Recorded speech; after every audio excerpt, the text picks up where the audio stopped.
when something works and you've had the experience of knowing the many things that didn't, it's night and day. There's like no mistaking it, right?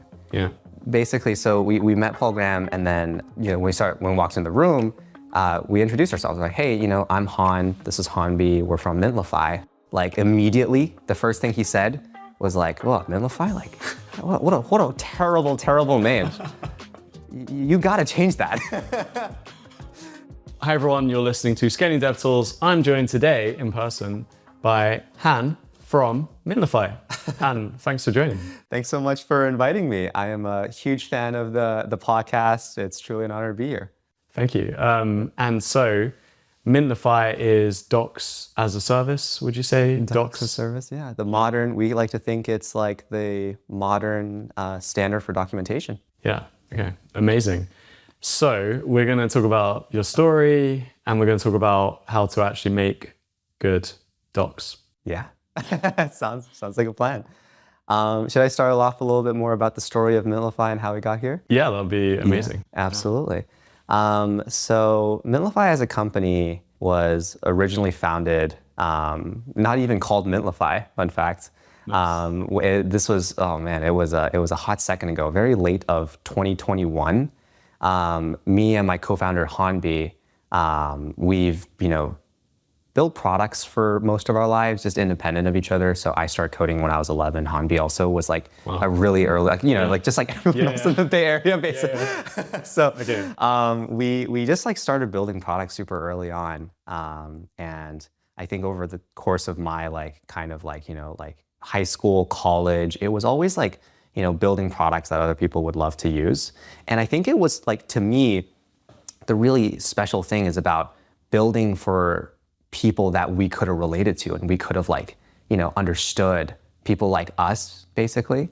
And like, even for instance, like my first ever product that I ever built was like this like mobile app for like my middle school, basically. Oh, really? Yeah. It was like, here's how you plan your classes. Here's like how you, what's the lunch special today? Wow. Do people use it? Oh, yeah. Oh, no, that product had PMF for sure, no doubt about it. The problem was there was like a market size of like 200 people. That was the one issue. And middle school students, I don't know if you tried selling to them, their budget constraints, not fantastic. Not so much. Not. Wish it could have been better. It was a market sizing TAM problem for sure.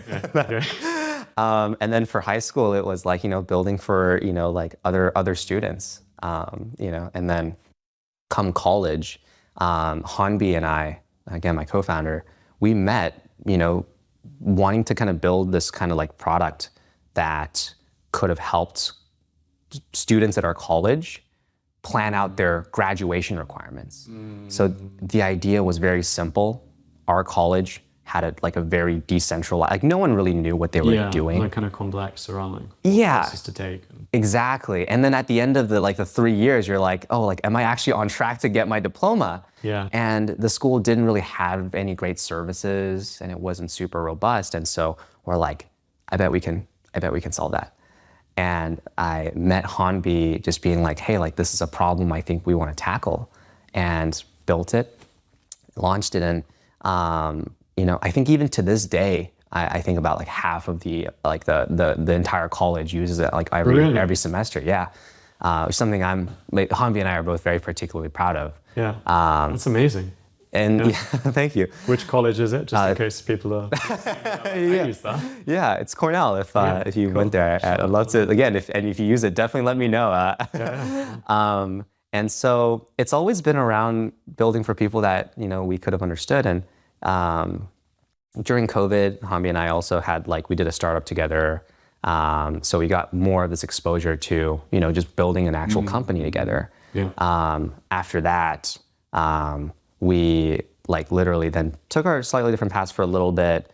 Hanbi I went to work at big tech. I went to work at Facebook for a little bit. Hanbi went to work at Duolingo. Cool. And then afterwards, we just tried those, and we're like, I don't know, man. I don't think big tech is for us. Yeah. I love building products that people loved, and that we could have just genuinely helped, especially people who are like us. Yeah. There was something just so truly special about that. So I literally called up Hanbi right afterwards. I was like, Hanbi, do you want to run it back? Do you want to go do this again? yeah. And this time, let's do it for like developers, because that's an audience that like, you know, we've been, I mean, yeah, we were just engineers our entire lives. We've just been builders. So let's go take a crack at that. And for some reason she was like, yeah, let's do it. Cut forward, this is senior year of college. You know, we just started cracking it away. Hanbi and I initially started with, our very first entry was, oh man, I don't know if you remember, like there was OpenAI, I think this was after they relaunched like GPT-3, had like a model called Codex. Do you remember that? That was the code. Was that the code one? That was the code one. Yeah. Yeah. So they just launched Codex, and we literally got like access to the API, because at the time it was all waitlisted. And I don't know how I think I just like begged everyone I knew who worked at OpenAI for access, got access to it. And I was like, man, like this is so cool. Yeah. Let's go build something for developers specifically for this. Yeah. And so we literally took the model, and then we like built around all of these cool features that were like, oh, you can translate your code from like Python to TypeScript. You could explain this code in English. You could do all these cool things with it. That it was so fundamentally about like helping developers. Yeah. We didn't really honestly know what to do with the model. That was the really reason why we made it so big. Yeah. Like zero clue what problems we solved. You were tinkering. Yeah, exactly. Yeah. It applies to the strategy of a lot of the companies nowadays. But we just were like, let's try this. We put it out there, and it like blew up.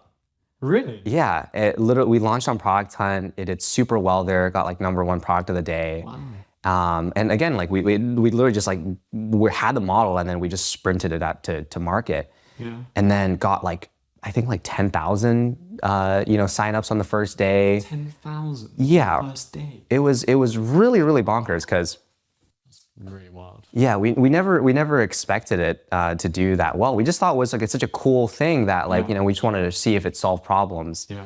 And this was translating code from like. Yeah. Yeah. It was built to be in a way where it was like kind of multifunctional, where you could like translate the code, like describe what it does in English. Yeah. It could translate code. It could calculate like the time complexity. Yeah. A lot of those like kind of like more like it's like individual use cases. It was like a lot of prompt engineering basically. And it was just like an early version of like anything that dealt with like, these LLMs and code. Yeah. And it was like, and it's something about that just kind of caught fire. And what happened truly was that was probably, I would say, like on that for the launch, the first, the only, and the best thing that happened to it. Because what really happened was, like, if you looked at it on a retention graph, right? Like if you looked at it from a graph, it literally like, okay, from day one it got to 10K, and then over like the rest of it, it's like slowly decayed into like oblivion and just irrelevance, which meant it wasn't solving a real problem. And I think we learned a lot from that. We just kind of got this cool hype factor, but again, not really useful at the end of the day. That was literally what got us into this. During that period of which, we still somehow decided to apply for YC. By the time they interviewed us, our numbers were looking like just down and to the right. And we were just like, yeah, guys, this didn't work. But here's something else that could, And for some reason they decided to take a shot on us, and we did a YC for the Winter 22 batch. And then during that batch and many time afterwards, still kept it with developers, but had a difficult time figuring out exactly what we wanted to do. Tried a bunch of different ideas. I think it took 8 pivots until eventually we got to building Mintlify into what it is today. It was always in the similar space of something for developers. It was always like, how do we help them like understand a little bit more? How do we help them enable them to go build better stuff? But no, didn't really get the right footing until many tries in. Yeah, and what was it like the first like iteration of like Mintlify in its current form? Was it? Yeah. Or was it like? Yeah. More or less what you do now? The initial vision of Mintlify was actually, super simple. It was literally just like, Hanbi and I, after basically pivoting 8 times, we were kind of like, we're like really almost out of ideas by that point. We just were like, like we've tried a bunch of different things that we thought worked, some that we spent weeks on, some that we spent like, a month or two on. Nothing really stuck. We just kept throwing it and it just didn't work. And during that whole period, there were all these people who were like, hey, because we were always in the space for a developer, like some sort of like communication, right? They were like, hey, like, I just want to flag this problem by you. Like, just our docs are really bad. And, like, maybe this is something that's worth experimenting. And Hanbi and I kind of listened to that a lot of time. And we've had interview after interview of people like just telling us that. And then even we thought of our own experiences building like the docs. And we're like, yeah, like it's not great, but like it does seem kind of like there's a lot of options. You could always build it in-house. And it wasn't until literally when we were like, basically after the 8 pivots, we're like, man, like honestly, like we're out of ideas at this point. Let's just try this thing that like we actually weren't too sure about, about like just building the docs that we've always wished we had. And then so over the span of like a weekend, we just whipped up this early version of like this docs that looked great, that had these like, great tooling, that had search out of the box, that had like a lot of like these cool like things that Mintlify has today, just focusing on the quality and really making it good. And I literally went to my roommate, who was another YC founder at the time, and I literally went to him and I was like, I literally just like took his original crappy docs and I just poured it over on Mintlify. I just was like, hey dude, like, here you go. Oh, and by the way, I'm gonna help you change your DNS. So it just goes over to our setup. And by the way, it had a lot of like the core features that Mintlify has today, but it didn't really work. It was literally just static pages, and I just showed it to him. He thought it was cool, and then I was like, all right, bet I'm just gonna make it make it so it's on our site now. He did it, and then the team loved it. Their customers really loved it, and what do you think they loved about it compared to? It was just about the fact that we made like the docs experience a lot more interactive. We really focused on like the quality of the docs. Like running code or like snippets or like kind of, selecting language. Is it that sort of thing? Literally exactly that. And also on like the engineering experience, be like, hey, like now you can actually edit everything in Markdown and keep it within like your core code base. And a lot of like these, like the different things that like kind of make Mintlify stand out a little bit today.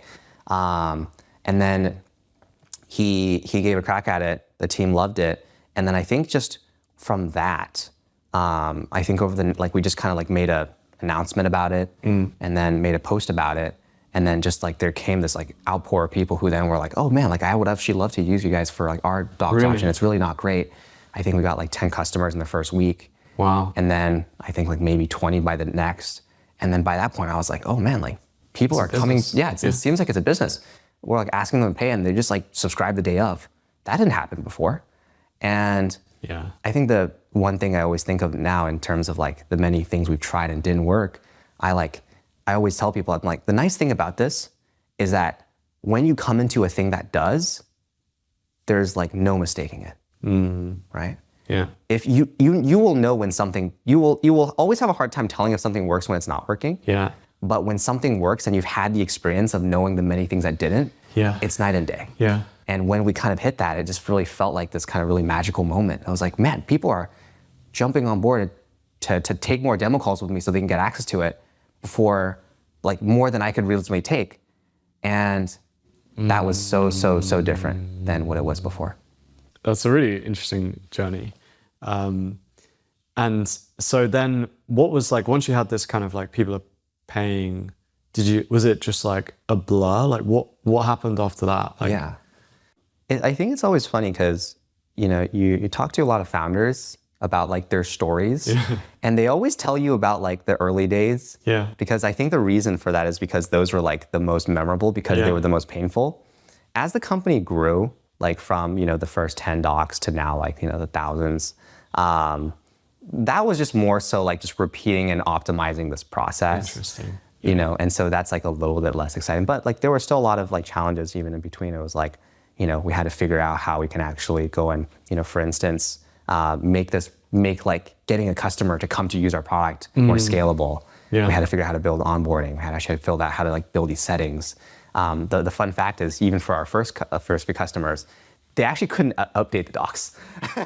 Like, because it was so hard coded basically, Yeah. that it was just these like static pages. Yeah. And I was so grateful that the first few customers actually didn't need to for some reason. Yeah. Because it took us like another few weeks to actually go build that. And I literally remember when we eventually actually go built those functions, they were like, oh, by the way, Han, I just wanted to mention, like, we got to go update the docs now. And I was like, oh, great. Like, you know, like, that's awesome. But if they'd asked any time earlier, we would have not been in the. That was like a lesson as well of like, if you have something, like, if you can't give them like a really clunky experience, then maybe it's not pressing enough of a problem. Yeah, exactly. Yeah, or you've launched too late or something like that. If it's not like, That's interesting. Yeah.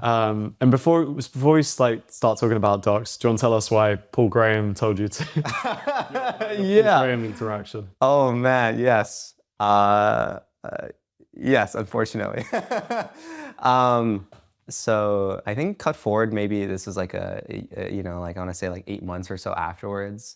You know, things were, you know, we're kind of growing the business. I think Paul Graham decided to invite us over to his place just to talk about like what next steps and kind of building the business would like, you know, like be like. To be honest, I don't really know why he did that in retrospect. I think there was definitely more important people he could have been spending his time with. No doubt about it. But he invited us over just to, you know, to talk about the business. Yeah. And then I literally remember he sent me this address in South Bay, and we pulled up, drove all the way to South Bay to like this random house, like it's like this random suburban house, and we're like, oh, I was expecting like the YC office or something, but it was literally just a house. Walked into the front doors, knocked on like the doors, and then like this like 6-year-old boy opened the door, and I was like, am I in the right place? Like, we're here to see Paul Graham. And then he was like, oh yeah, he's right there in the back. Turns out I think it was his grandson. And basically, so we met Paul Graham, and then you know, when we walked in the room, we introduced ourselves. Like, hey, you know, I'm Han. This is Han B. We're from Mintlify. And literally in the first like immediately, the first thing he said was like, "Oh, Mintlify, like, what a terrible name. You gotta change that." And then proceeded to roast our name for like the first 10 minutes. That's so funny. Yeah. But it's become a big name in DevTools, and there's so many great companies using it now. I know that people like I know my friend Flo is a big fan of Mintlify. I've tried it; it's great. Yeah, and so you've, I guess, become, well, no, there's no guessing. You have become an expert in docs now, which is something really hard. So I wonder if you wanted to share a little bit about like, I don't know. I mean, I'm sure founders ask you all the time, like, how do I make good docs? Yeah. Well, let me actually turn this around for a sec. I'm curious to hear your thoughts on this. When you think of like great docs, just like a wonderful doc experience from any company who you might just try to build something, what do you think about? You know, what comes to my head more is like the bad docs. Yeah. I feel like it comes, you know, like you don't often think like, wow, this is great docs. I mean, people talk about like Stripe when there's something like outrageous, but like, I feel like it's more like, can I find the thing that I want? Is there lots of like contradictory stuff? Right. Is it like unclear which version of the API it is? This sort of stuff. Yeah. I would say that if I can find what I want, then it's usually like pretty good. And then everything else is like, I feel like it's like tied up with like, does it work? Like, does it, do I get it? Am I able to do the thing fast? Yeah, right. So it's like a big part of it is like just being able to get the job done. Yeah. Right. It's like, you know, there's of course these gold standards in the industry like Stripe, but a lot of the times a truly well done docs is just the thing that just does the job done in an effective way, right?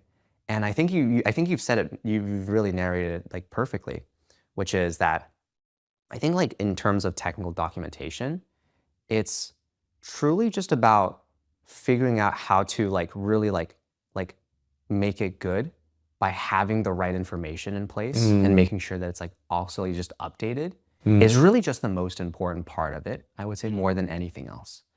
And so like, because again, like you think of, you know, you just don't want docs to necessarily be a subtractive experience to the users, right? That's when things start to be a little bit wonky, right? Of course, you can always go the extra mile and like, you know, build a ton of things to make it really great. But the first thing you want to do is just to think about like, how do I even just make sure that the content covers everything? Yeah. It actually explains, you know, how to use the product really well. It covers the different faucets, all the common questions that people would ask, that at least it's there, Yeah. right? Because one thing to really note is that developers as an audience really like love fidgeting around and doing self-exploration, right? And so oftentimes, as long as it's just properly covered in the content, that's like just the most important thing. Yeah. Yeah. Yeah. And then I would say in terms of like that kind of like, you know, any kind of advice or strategies, I think people do ask me all the time, it's like, how do I really maintain great docs? And I always say there's like two parts to this. The first part is that like, it's not like a playbook as much as it is just really having a good process and culture around it than anything else. Yeah. Like I could sit here and tell you like, oh, great docs equals boom, boom, boom, boom, boom. Yeah. Right? Like a quick start guide, you know, these right links, you know, and all that stuff. But I actually don't think that's really the meat of it. I think building great docs is very similar to, you know, just like building a good product too, you know? And then I could talk a little bit about how I do think docs should be thought of as a product. Yeah. But it's really just like, you know, like, how do you just like, you know, just think first and foremost who your audience is, right? How do you know, just make sure that content is on paper, like just that it's there, Yeah. right? And then how do you just iterate on over time with feedback, right? Yeah. And just getting a team to even think of it that way and to make sure it happens, Yeah. you're there like you're like 90% of the way there, or even if 100 in my opinion, because most people don't do that. Don't do it like that. Why do most people not do that? Because this feels like it's like something that I guess we all know we should do it. But Yeah. Why? Yeah. Developers don't like to write. You know, like I think that's the really the meat of it, right? Like, you know, it's just not in the training, I would suppose. Like the you know, like developers got into this industry perhaps choosing to have like, you know, it's when you're like, you know, in school you could have chosen the humanities route or the STEM route. Yeah. Engineers definitely did not choose the humanities route for the most part. Yeah. And so there's this kind of like, oh, I just don't like the idea of writing as much. And so what I think this kind of like thing to note is like, I think there's really, and to that, there's really 2 points and two things to it is number one, like it's truly not like about writing the best, in my opinion, as long as it's just something's out there. Yeah. Right. And so I think to that, like, you know, I always think about how do we make it, you know, really easy for the people who perhaps might not enjoy writing to actually just contribute very easily. Yeah. So this is one of the reasons why we at Mintlify always took like this docs as code approach of keeping it within the workflow that they're familiar with. Yeah. Keeping it in Markdown. Yeah. It's a pretty interesting flow that you've got there. Yeah. It's the one that we just kind of like, we're like, this is how we would have wanted to contribute. You know, we wanted to, you know, push out PRs with Markdown file changes, the same alongside the features. And keep it within, you know, the whole technical workflow. Keep it within, you can like, for instance, preview things by pull requests. You could merge it directly into main and then just go straight to prod. Like that's the one that, you know, you and I are, you know, like have always been accustomed to. Make that the experience for the people who should be writing but don't enjoy writing the docs. Yeah, and makes sense. And also build the support system to make sure it happens. And honestly, like I really think it's as simple as that. Yeah. And it seems like there's kind of sometimes like, is it important within the company? Yeah. You know, like I think Stripe, they're kind of obsessed with documentation and books in general, I think. Yeah, Stripe is very well known for their writing culture, which in one part why they've done such a great job at it. Yeah. I think they've just like, they have this crazy obsession about like just being able to really put this proper tutorials and explanations out there. Yeah. And that's that. But I think in the question of in terms of like how important it is, I always like to think of it from this other perspective, which is like, imagine if you are Stripe for a second. What would happen if your docs disappeared for a day?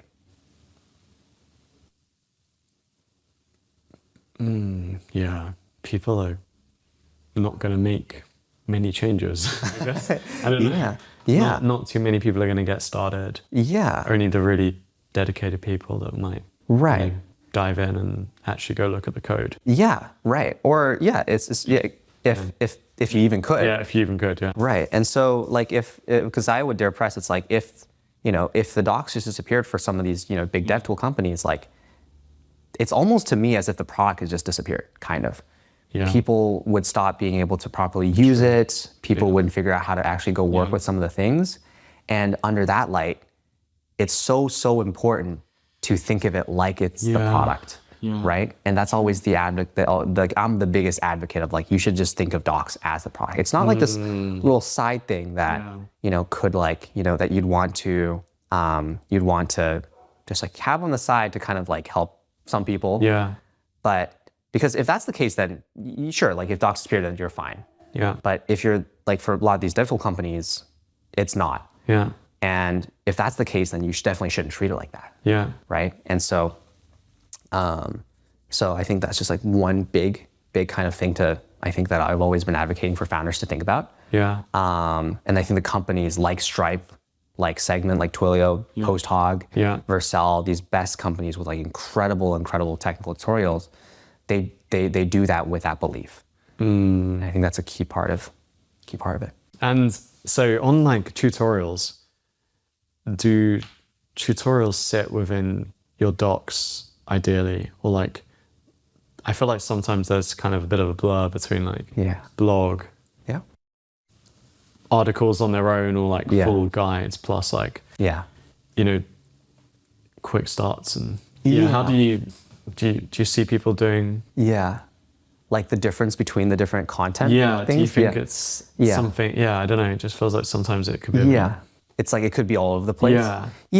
I think my opinion is that I think that like you can worry all about how to like make it intuitive into structuring things together and making sure that a user goes to the right places at times for the things that like making sure they're discovering the right content. But I really again think that it's the companies that have issues with this stuff and don't do it well. It's often that it's rarely the case that they have information like at too many places and disparate places, but that they don't have it at all, right? Like that's like to your point, when it asked about what makes good docs, right? Like it's bad when it's not there. True. That makes sense. I've rarely seen a case where it's like too many, too many docs. I guess because we use Google anyway, right? Like it's probably like if you're trying to solve a specific thing, how do I do this in JavaScript? Exactly. Yeah. That's why like search is such a, like functionality is such a huge part of docs. Good SEO, right? It's just crucial. Yeah. With like, obviously you got your start with the AI stuff with OpenAI. Do you think are there any things which are making like seriously significant differences to like docs? 100%. 100%.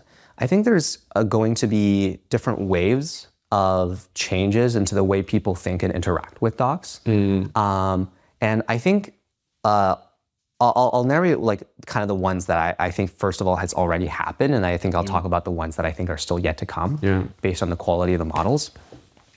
Which is the first one that's already happened is that people are getting to an answer more directly, therefore actually structuring the docs in the way that they currently is starting to change a little bit. And I'll describe what that means.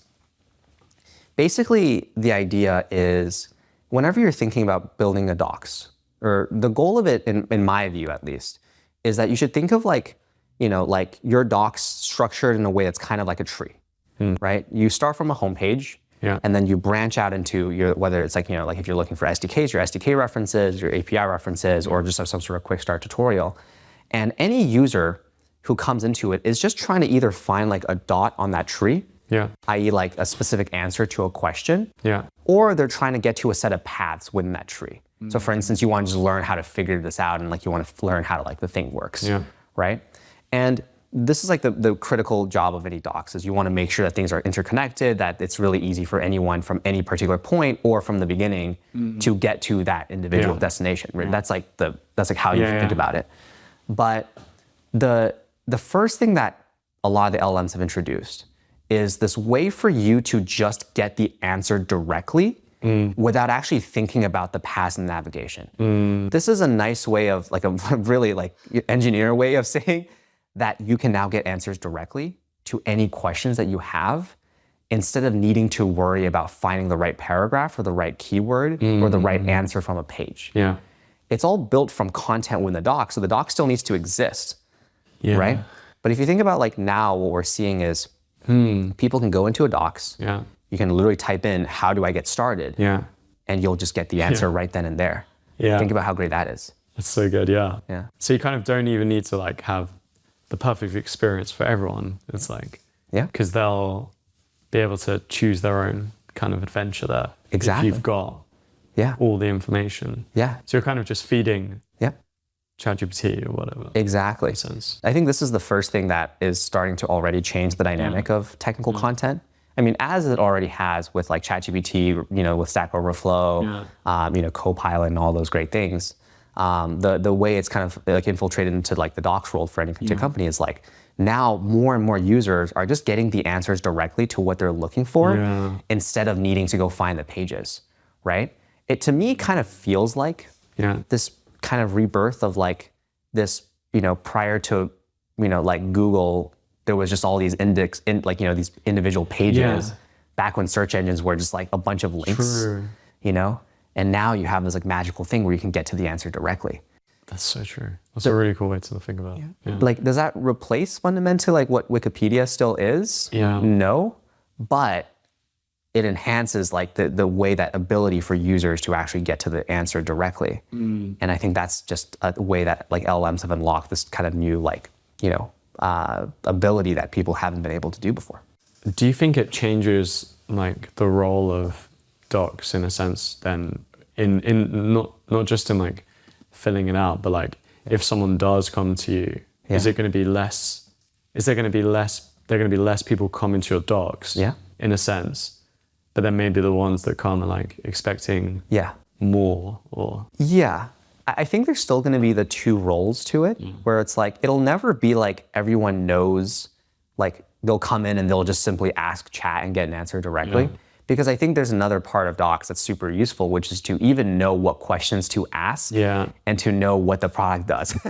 You know what I mean? Yeah. I mean, of course you can always ask that, but there's still going to be this kind of like, like it's like even in the world of Google, there's still going to be books, right? There's still going to be textbooks. You need to know what you don't know yet. And I think there still is going to be serving the role in that. I think what AI does is it enhances like this, kind of like optionality depending on the use case. Because the use case of docs, as it often is you just want to get to an answer to fix this like terminal, like error message that you're getting, right? That's one big unlock that has never been done before. So do you think is there now like a point of having like how to do this in, 15 different languages? And like how to do this slightly different use case and this slightly different use case? Or like, do we not even... Because we could probably just generate those now. Do we need to, is it worth generating something that can be generated by ChatGPT when they need it anyway? Yes. Yes. So on the kind of the note on the tutorial stuff, I think you described it perfectly. I think we at Mintlify are kind of experimenting with this right now, which is like, could you fundamentally be like, okay, like you're in Java, you're looking at these SDKs, you're looking at these API references, could you just generate me the code snippet that would work based on what you're looking for? There's very specific use cases of this that I think we've discovered, specifically with like when companies have their own SDKs that you want to be able to kind of like add into the docs and really customize it based on what the user is looking for. This is still kind of like early exploration on our end, but we definitely think there's going to be something that kind of changes it a little bit that way. The way we also think about it is we like that the models are getting like better exponentially. Yeah. Right. Like every single few months now, you're seeing the like be able to be more accurate, hallucinate less. And so I feel like going back into like my different waves analogy is like when we initially built chat, like even into the product, like a year ago, it like hallucinated like 10% of the time. Yeah. And it made it not that great. But it was okay because we can always preface it by saying it's, you know, like it's okay. But now, people are used to it. Right? It's gotten to a good enough threshold where it is actually trustworthy, like the vast, vast, vast majority of times. And then the time it's actually wrong is not because of the model, it's purely because of like what content you even have within your docs. Which actually then changed the paradigm of like how you even think about the responses here. And this is like another big part of how, you know, like LLMs have changed the way, you know, like docs have been written now is prior to before, basically like when, you know, docs is, you know, the best data you could have on any docs instance is what pages are people viewing? Maybe they're like, you know, like, is this helpful or not? Thumbs up, thumbs down. Or like maybe they could leave a comment or something and be like, this is bad. And like maybe some edit suggestions, like all that stuff. And like maybe search queries and common keywords. That didn't really actually help that much. What actually does help now is that people, because of chat, are actually asking full-on fledged questions on exactly what they're looking for.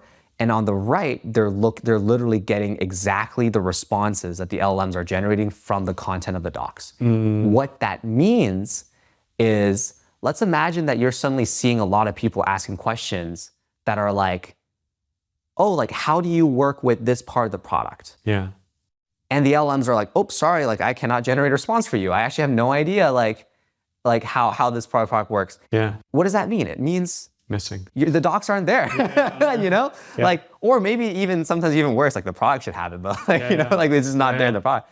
And that changes the way people are actually writing docs now. And so we're starting to see that a lot of our customers are literally taking that feedback, reading it like every single week or every, like the technical writers that do professional. You're capturing that information so that they can see it. And then they're looking at this and they're like, these are the questions, these are responses. These responses here, not getting answers. Yeah. These responses here. It's a killer feature. yeah, use Mintlify, man. You got me on that one. That's great. And or like just like these answers are just wrong, you know?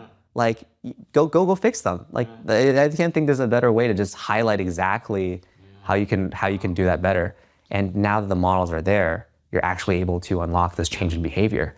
And so from like what we've seen, it's like those two main things, from chat to changing the way people are editing the docs, is just the beginning of what I believe will be a long tail of many different ways that kind of like, you know, writing the docs to reading and interpreting as a user is going to be different. Yeah, that's so cool, actually. It's like you're getting this like constant like feedback of like what people are trying to do. Yeah. That's Exactly. incredible. Yeah.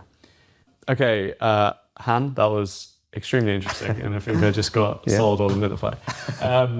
So, if you had one takeaway for people listening, what would it be? Oh man, I'm not a wise guy. I don't have the best advice to give. How about I give a cow joke instead? Okay, great. A cow joke. Okay.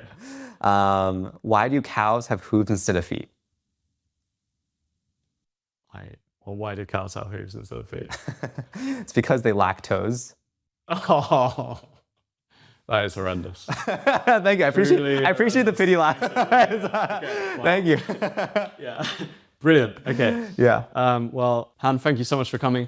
Where can people learn more about Mintlify and about you? Honestly, just look us up on mintlify.com, I guess. But yeah. Brilliant. Thank you so much for having me on, Jack. Thanks, Han, for coming. Yeah. And we timed that perfectly because my roommate has just arrived. Oh, perfect. Awesome. That was great. Thank you. Yeah, really well done. Yeah.